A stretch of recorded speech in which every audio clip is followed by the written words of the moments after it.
यही तो मामला है। एक तरफा मोहब्बत अब नहीं चलेगी, एक तरफा मोहब्बत। अच्छा, यहां कितने नौजवान है, कभी तुमने जिंदगी में मोहब्बत की? एक तरफा होती है मोहब्बत। अच्छा, यहां जितने लोग आए, आपकी गाड़ी में पेट्रोल डलाए किसी ने पैसे देकर? किसी ने आपको पैसे देकर बुलाए? नहीं ना। You love me, I love you also. ये है दो तरफा मोहब्बत। समाजवादी बसपा की रैली में ए लाला दे पेट्रोल डाल गाड़ियां, बसपा की रैली में राशन मिलेगा, यहां कुछ नहीं है, यहां मोहब्बत है, दिल का मामला है। टू साइड लव अफेयर, इसको इश्क बोलते हैं। इसीलिए हम कह रहे हैं कि हमारे जाने के बाद इबलीस की औलाद आके बोलेगी ये मोहब्बत ज्यादा बढ़ने मत दे। हम आपसे कहेंगे कि मोहब्बत बढ़ेगी जब तक अल्लाह हमको और कुशवाहा साहब को जिंदा रखेगा। हम इस मोहब्बत को आम करेंगे, मोहब्बत से दिलों को भर देंगे। उत्तर प्रदेश में नफरत की दीवारों को खात्मा करेंगे। दिलों को मिलाने का काम ओवैसी और कुशवाहा कर रहे हैं।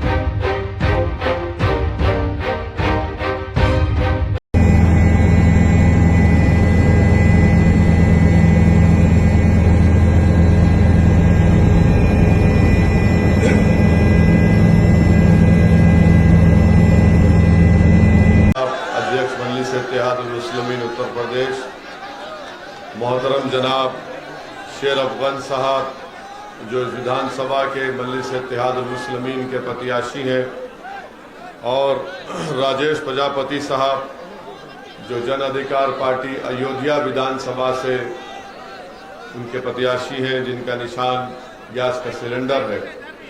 मेरे अजीज दोस्तों और बुजुर्गों, आप तमाम का बेहद शुक्रिया कि आज आपने अपना कीमती वक्त निकालकर आज के इस मीटिंग में शिरकत की। ये इस विधानसभा की आखिरी मीटिंग है। मैं आप तमाम का शुक्रिया अदा करता हूं और आपसे अपील करने आया हूं कि 27 तारीख के दिन आप तमाम लोग सुबह के अवलीन वक्तों में अपने घर से रवाना होकर जनाब शेर अफगान साहब जो मजलिस इत्तेहादुल मुस्लिमीन के प्रत्याशी हैं, जिनका निशान पतंग है, उस पर बटन दबाकर आप अपने इत्तेहाद का, अपने सियासी शऊर का और हिस्सेदारी की सड़ाई में आप हमारा साथ दीजिए।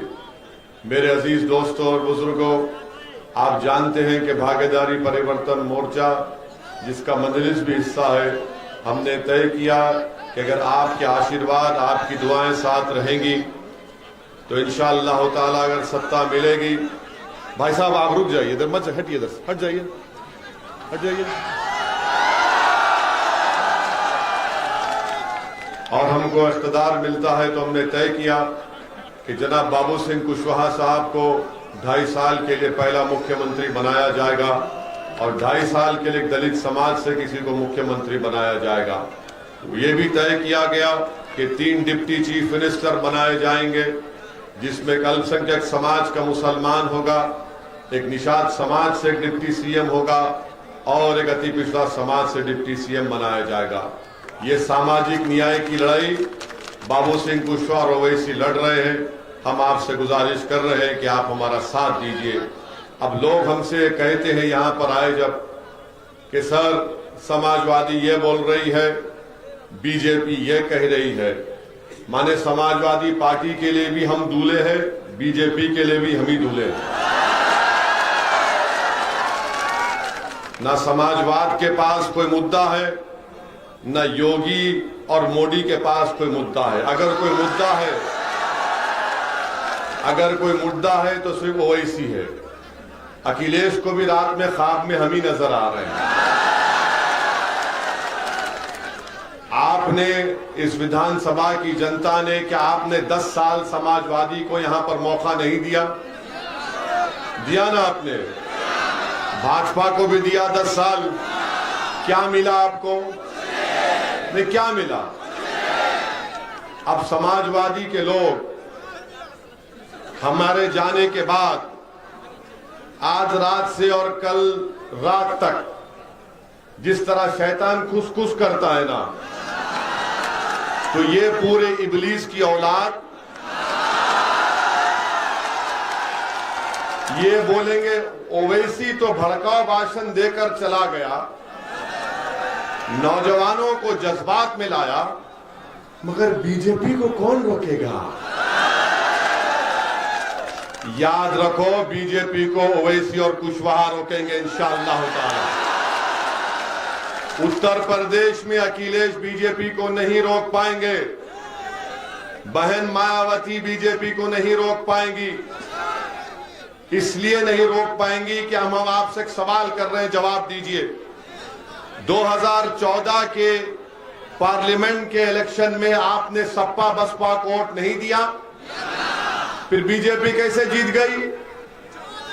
हम थे यहां पर 2017 के विधानसभा में अखिलेश और राहुल मिलकर लड़े, वो गाना बनाया था कि यूपी को इन बच्चों का साथ पसंद है। फिर क्या हुआ, योगी कैसे बन गए? 2019 का पार्लियामेंट का चुनाव आया, बहन मायावती अखिलेश मिलकर लड़े, 65 लोकसभा की सीट पर बीजेपी जीत गई। हम नहीं लड़े, कैसे जीती बीजेपी? क्या आपने बीजेपी को वोट दिया था? हाथ उठाकर बताइए किसने बीजेपी को वोट नहीं दिया। डरिए मत, वहां भी उठाइए।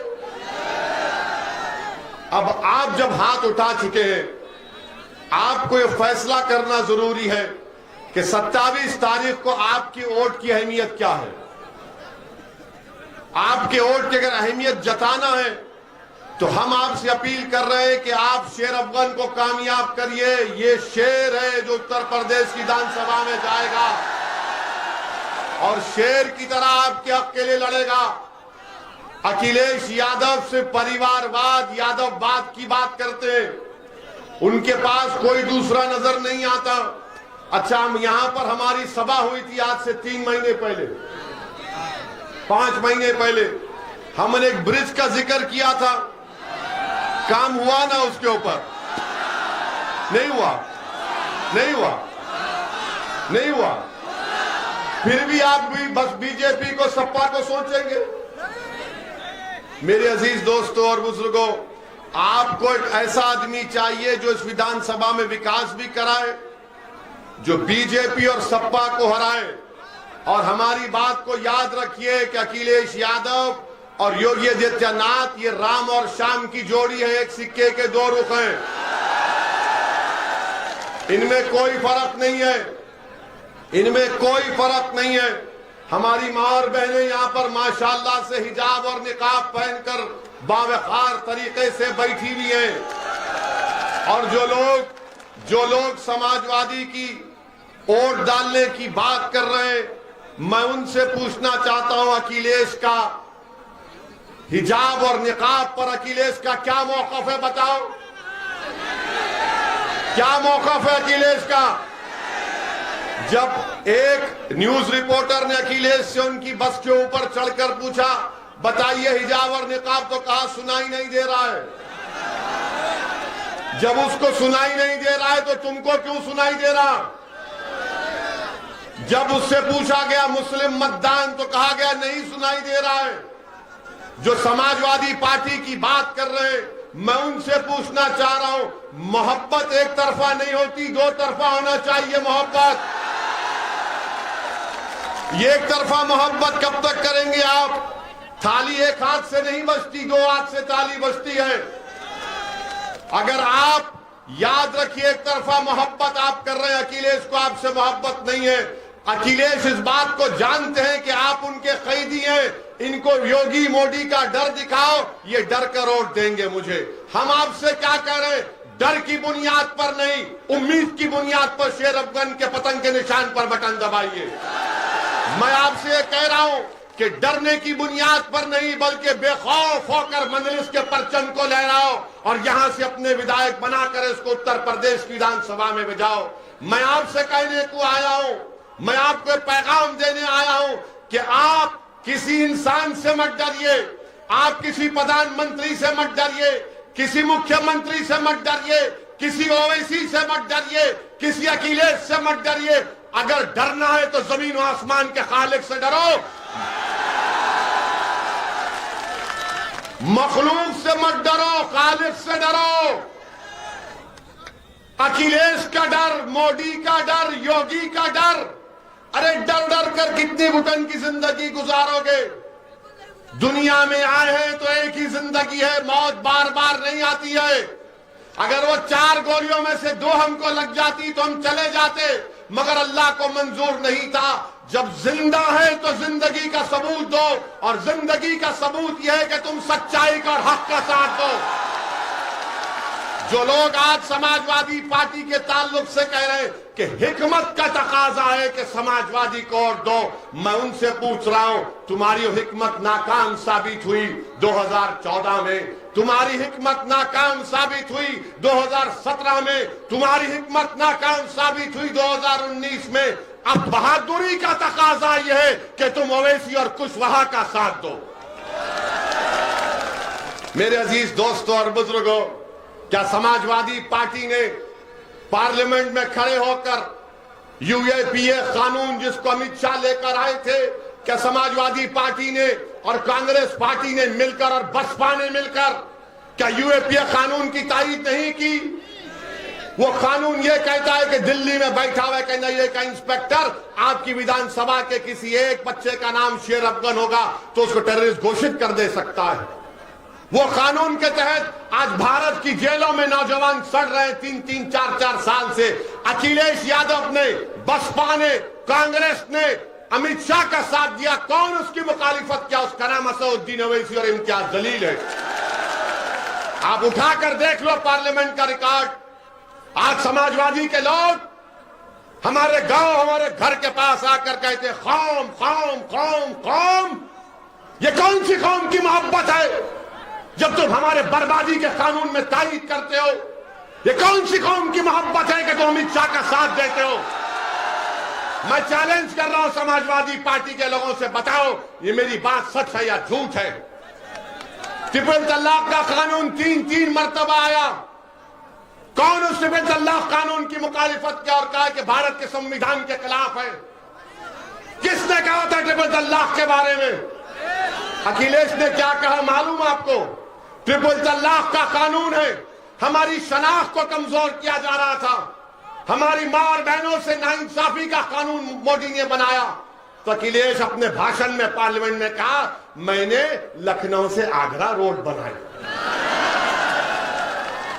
कानून ट्रिपल तलाक का है और भैया बात कर रहे हैं लखनऊ आगरा मैंने रोड बनाई। यही तो मामला है। एक तरफा मोहब्बत अब नहीं चलेगी, एक तरफा मोहब्बत। अच्छा, यहां कितने नौजवान है, कभी तुमने जिंदगी में मोहब्बत की?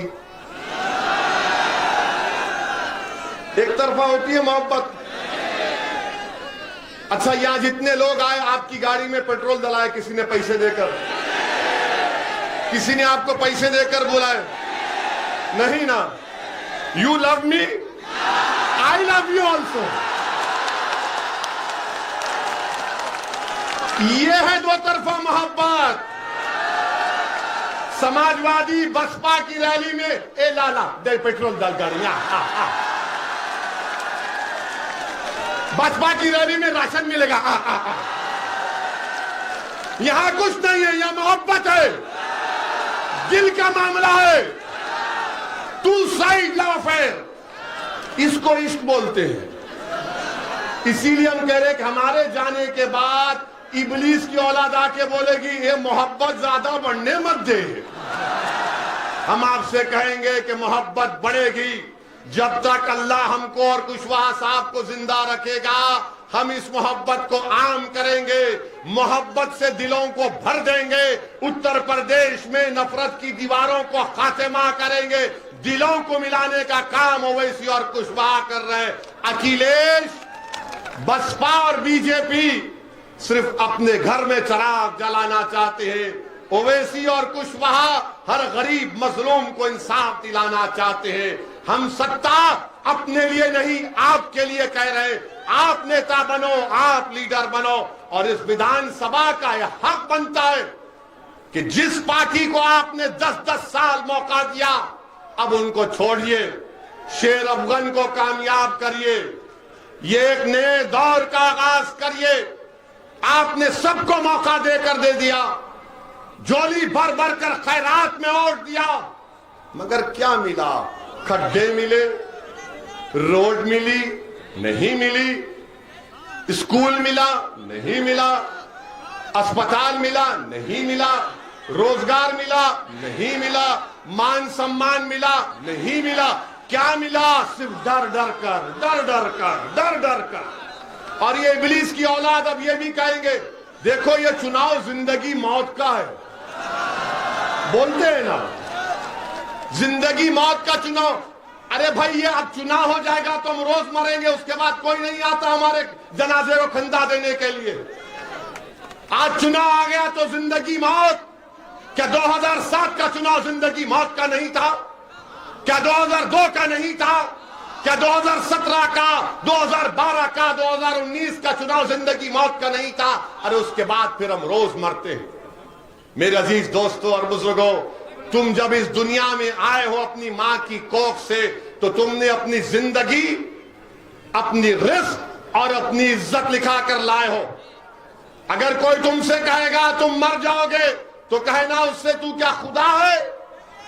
कहना उससे एक दीवाना हमारे सामने आकर कहा कि उस पर 4-4 गोलियां चलाई गई 6 फीट से, तब भी एक गोली उसके बाल को नहीं लगी, तो कहां से मौत आएगी?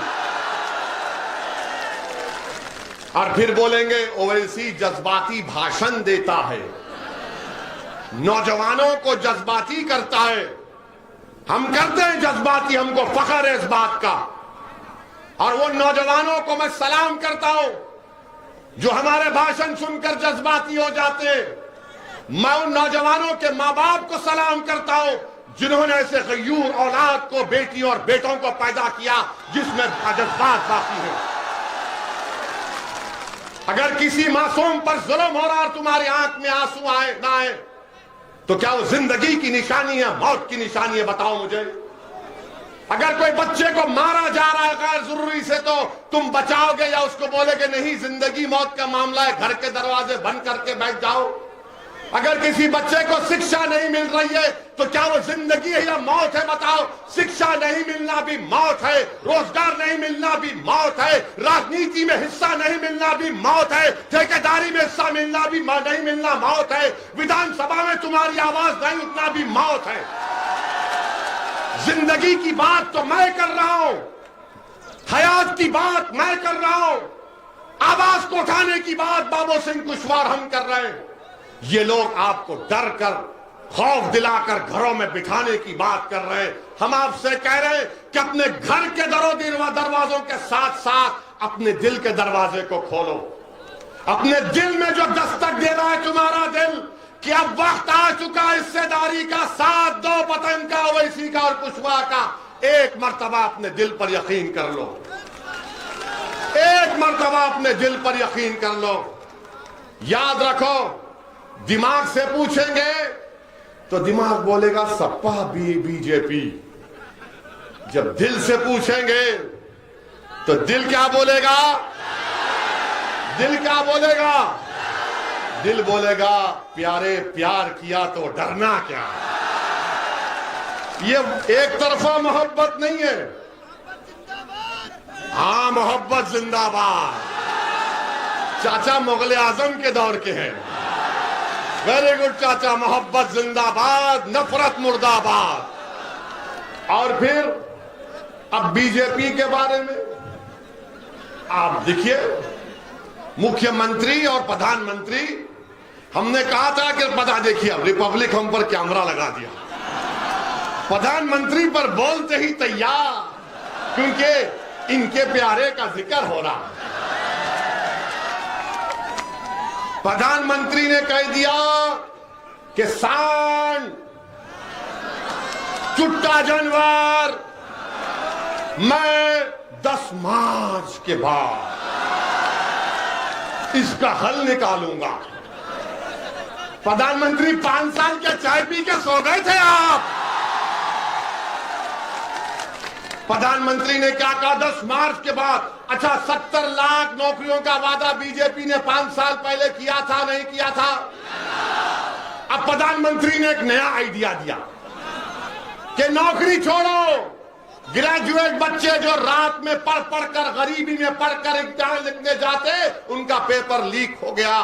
तो प्रधानमंत्री ने कहा, बेटा बेटी फिक्र मत करो, तुम्हारी डिग्री तुम कचरे कुंडी में डाल दो, मैं तुमको गोबर से इनाम दूंगा। गोबर लो, पैसा कमाओ। क्या दिमाग है? आप कह रहे हैं कि चुट्टा सांड रात में फसल खा के बर्बाद कर देता है। तो प्रधानमंत्री ने कहा, भाइयों बहनों, ये मोदी ही नहीं किया, एक किसान को मैंने 2 नौकरी दे दी। किसान बोला, 2 नौकरी? हाँ, तुम दिन में मेहनत करो, रात में जाकर अपनी फसल की हिफाजत करो। ये भी मैंने किया। क्या दिमाग है? तो बाबा ने कहा, है? बादशाह सलामत ने कह दिया तो वजीर को भी कुछ कहना पड़ेगा। तो वजीर ने कहा कि अगर मैं मुख्यमंत्री बन गया खुदा ना खास्ता, तो मैं एक सांड और एक गाय के ऊपर 900 रुपये दूंगा। अस्पताल के लिए पैसे नहीं, कोविड में ऑक्सीजन के लिए पैसे नहीं, डॉक्टरों की भर्ती के लिए पैसे नहीं, नौकरियों की भर्ती के लिए पैसे नहीं। तो योगी ने कहा, एक सांड के ऊपर 900 रुपये। अब आप सुनिए, इनकी नाइंसाफी तकलीफ होगी आपको। उत्तर प्रदेश में जो विकलांग लोग हैं, अपाहिज, हैंडीकैप, उनको महाना जो पेंशन मिलता है 1000 रुपये। इंसान जो विकलांग है 1000 रुपये, और अगर कोई सांड रखेगा तो उसको 900 रुपये। क्या ये इंसानों की तौहीन नहीं है? तो क्या आप इजाजत देंगे कि मैं बाबा को पैगाम दूं इस विधानसभा से? हम बाबा को थोड़ा ज्ञान दे दें। हम बाबा से कहना चाह रहे, बाबा, एक इंसान जो विकलांग है उसको 1000 रुपये और एक 4 टांग के जानवर के लिए 900 रुपये। तो बाबा, आप जानवर का वोट ले लो, हम विकलांग का, इंसानों का वोट लेते हैं। आप बताइए कौन सा इंसाफ? अब मोदी जी कह रहे हैं कि जिसको राशन मिला वो मोदी का नमक खाया। अब बताओ, इस विधानसभा के गयूर अवाम, मीडिया के लोग भी सोच लो, क्या तुम देश का नमक खाए या मोदी का नमक खाए? किसका नमक खाया आपने? मोदी का तो नहीं खाए ना। अब मोदी जी बोल रहे कि मेरा नमक खाए, और फिर ये कह रहे हैं कि मैंने राशन दिया, राशन दिया। अरे 500 रुपये का जब राशन किसी महिला को दिया, तो क्या उस महिला से जाके पूछो 1400 रुपये का सिलेंडर भी तो खरीदना पड़ा? ये 500 दिया मोदी ने और 1400 खींच लिए। तो मोदी का तो फायदा हो गया ना, फायदा हो गया ना। मेरे अजीज दोस्तों और बुजुर्गों, आपसे अपील कर रहे हैं कि 27 तारीख के दिन डरिए मत। डरेंगे आप? डरेंगे आप? डरेंगे? डरेंगे? और अगर इबलीस की औलाद आकर, अरे इबलीस की औलाद आकर बोलेगा डर, देखो डर है, बीजेपी आ जाएगी, सपा बसपा, तो उससे क्या कहना आप? नहीं, वो बच्ची जो हिजाब और निकाब पहन के उसको गुंडाई घेर लिए थे, तो उसने कहा था जब मैं डरती हूं तो क्या नारा लगाती हूं, क्या नारा लगाती हूं? अरे इतनी ताकत से तो बोलो, दबा कर बोलो, झूम कर बोलो, मस्त होकर बोलो, ऐसा बोलो कि तुम्हारी आवाज पूरे उत्तर प्रदेश में गूंजे। अब भागेगा इब्लीस, अब बोलेगा अब कुछ नहीं हो सकता। आपको ये फैसला करना है। आप 1-5 साल हमको मौका दीजिए। शेर अफगन का कान एक तरफ हम पकड़ेंगे, दूसरी तरफ बाबूजी पकड़ेंगे। इनको विधायक बनाइए, हम कम से कम 6 महीने में एक मर्तबा यहां पर आएंगे इस विधानसभा में। वैसे तो आते रहेंगे। I love you, you love me. मैं तुमको चाहता हूं, तुम मुझे चाहते हो। जब तक अल्लाह जिंदा रखेगा ओवैसी आता रहेगा उत्तर प्रदेश में। कोई माइका लाल और गोली चला ले, कुछ भी कर ले, मैं अपनी मेरी मौत मेरी जिंदगी की हिफाजत करती। मेरी जिंदगी की अहमियत कीमत नहीं है, आपका मुस्तकबिल है, आपकी जिंदगी है। हम आपको नेता बनाने को आए हैं, आप इसमें हमारा साथ दीजिए। ये आपकी लड़ाई है, ये हिस्सेदारी की लड़ाई है। आपका नेता कौन है बताओ मेरे को, कौन है आपका नेता? आपका नेता आप बनेंगे। जिसका नेता नहीं उसकी आवाज नहीं। ये सपा वालों से एक सवाल छोड़ के जा रहा हूं, रात भर नींद नहीं आएगी सपा वालों को। आजम खान अखिलेश के मंत्री थे, मुख्यमंत्री अखिलेश थे। अखिलेश बाहर है, आजम जेल में क्यों है बताओ? आजम जेल में है और मुख्यमंत्री बाहर क्यों है बताओ? सपा वालों तुम मेरी जबान का मुकाबला नहीं कर पाओगे। अब एक और बात सुनो, महाराष्ट्र में नवाब मलिक जेल में है, राष्ट्रवादी कांग्रेस का डिप्टी सीएम है, उसके खिलाफ इरिगेशन के स्कैंडल का इल्जाम है, वो बाहर है, नवाब मलिक जेल में है। क्या हो रहा है ये? क्या तुम नहीं समझोगे इस बात को? तुम्हारा नेता होगा तो लड़ेगा, कोई आसमान जमीन से नहीं आएगा। समझो मेरे भाई, वक्त है अभी। मेरी इज्जतदार मां और बहनों, हिम्मत और हौसले से काम करो और 27 तारीख के दिन पूरे एतमाद के साथ पतन के निशान पर बटन दबाकर अपनी भागीदारी और हिस्सेदारी की लड़ाई में अपने आप को कामयाब करिए। जिंदगी बाकी रही तो फिर आऊंगा, मगर आता रहूंगा। मैं तुम्हारे दुआओं का मोहताज, मैं आपके दुआओं का मोहताज हूं। मैं आपके दिल में सिर्फ छोटी सी जगह पाना चाहता हूं। अल्लाह का शुक्र है कि अल्लाह ने आपके दिलों में मंजलिस की मोहब्बत पैदा कर दी। अस्सलाम वालेकुम व रहमतुल्लाहि व बरकातहू।